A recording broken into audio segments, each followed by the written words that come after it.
UP के मुख्यमंत्री योगी आदित्यनाथ ने ममता बनर्जी पर लगातार जमकर हमला बोलते हुए कहा कि मोदी जी ने सीएए लाया, लेकिन बंगाल में दीदी ने इसका भी विरोध किया और दंगाइयों का समर्थन किया था। 2 मई को बंगाल में भाजपा की सरकार बनने पर एंटी रोमियो दल का गठन किया जाएगा और महिलाओं और लड़कियों की सुरक्षा सुदृढ़ की जाएगी।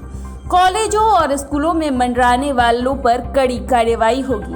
हुगली के चापदानी में आयोजित जनसभा में योगी ने कहा कि मात्र अब 24 दिन बचे हैं। 2 मई को चुनाव परिणाम आएंगे तो टीएमसी के लोग कान खोलकर सुन लें, जनता को शांतिपूर्ण मतदान करने दें, नहीं तो 2 मई के बाद ढूंढ कर निकाले जाएंगे और कानून के अनुसार कार्रवाई होगी।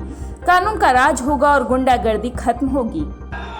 तो जो मैं कह रहा था, भाजपा जो कहती है सो करके दिखाती है, और मैं फिर कहने के लिए आया हूं, मात्र 24 दिन बचे हैं। 2 मई को जब चुनाव परिणाम आएंगे तो 2 मई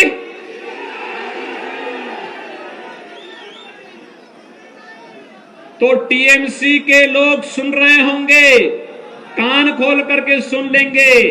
अब गुंडागर्दी बंद कर दें, शांतिपूर्ण ढंग से चुनाव की प्रक्रिया में भाग लें, जनता को शांतिपूर्ण ढंग से मतदान करने दें, अन्यथा 2 मई के बाद ढूंढ करके निकाले जाओगे, कानून के शिकंजे में डाले जाओगे।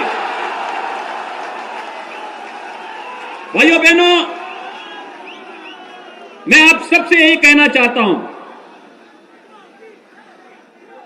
कि 2 मई के बाद सोनार बांग्ला के सपने को साकार करना है, प्रधानमंत्री मोदी जी के विजन को साकार करना है।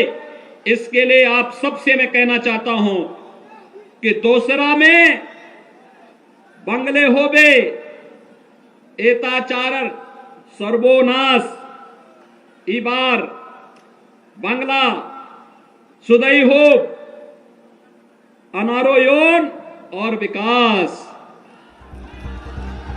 इसके साथ ही सीएम योगी ने कहा कि ममता दीदी आपकी सहानुभूति किसानों के प्रति नहीं दिखती है, आपकी सहानुभूति टीएमसी के गुंडों के प्रति दिखती है। सीएए लागू करने के लिए जब कानून बनाया गया तो उस समय आंदोलन हुए थे, हिंसक वारदातें हुई थी। टीएमसी के लोग हिंसा को भड़काने वाले तत्वों का समर्थन कर रहे हैं। यूपी में हमने हिंसा में शामिल लोगों को पोस्टर लगाए और संपत्ति का नुकसान करने वालों की वसूली भी किया। बंगाल की सरकार तुष्टीकरण की भेंट चढ़ गई है। ममता जी को दंगाइयों में वोट बैंक नजर आ रहे हैं। सीएए कानून के अंतर्गत आपने देखा होगा कि सीएए को लागू करने के लिए जब कानून बनाया गया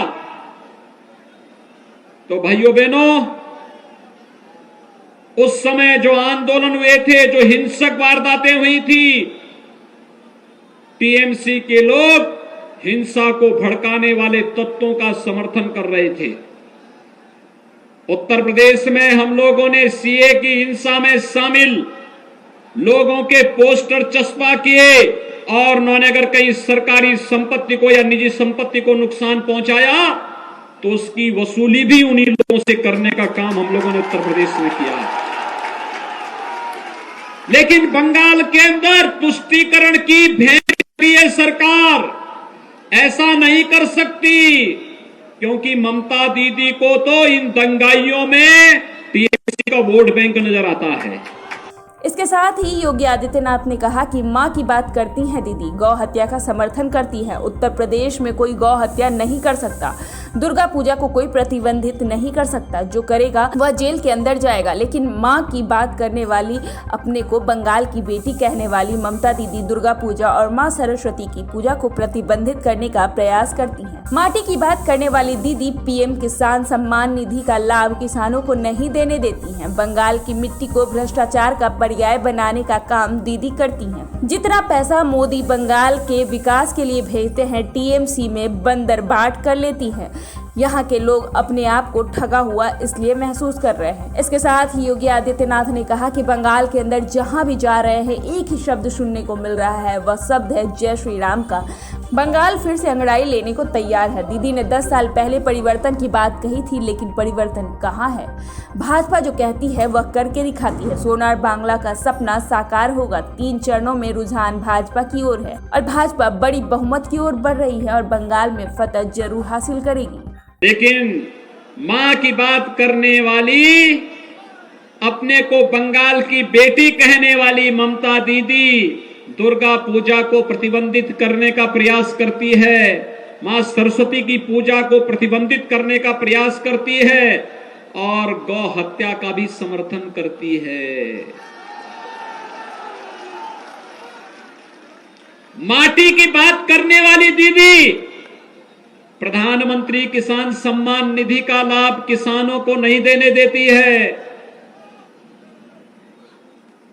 बंगाल की माटी को भ्रष्टाचार का पर्याय बनाने का कार्य करती है दीदी।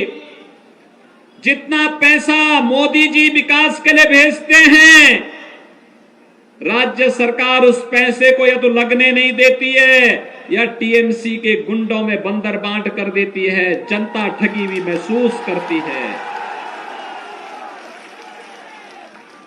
यहां का मानुष अपने आप को ठगा हुआ महसूस करता है और यही कारण है बंगाल के अंदर जहां कहीं भी हम जा रहे हैं, एक ही अभिवादन का शब्द निकल रहा है और वह शब्द है जय श्री राम का।